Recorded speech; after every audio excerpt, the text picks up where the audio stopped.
Then actually my question is, there are some people who are not believing any religion, and do they have any punishments? The people who don't believe in any religion, generally there are two types, agnostic and atheist. Atheist denies a God. He's a godless person.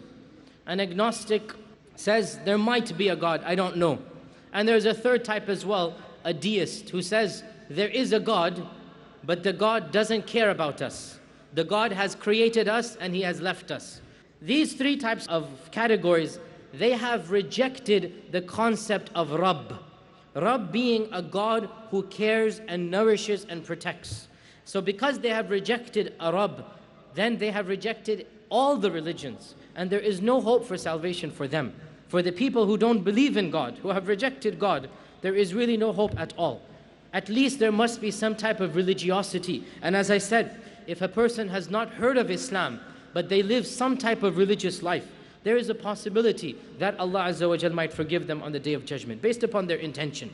But if a person does not even believe in a God at all, he rejects God, then he has not shown any religiosity. So for these people, really and truly, there is no hope. And that's something that our religion clearly says, that the desire to worship is ingrained in us. It is in our fitrah. To deny it is to deny something that is very, very self-evident. And I hope that answers the question, inshallah.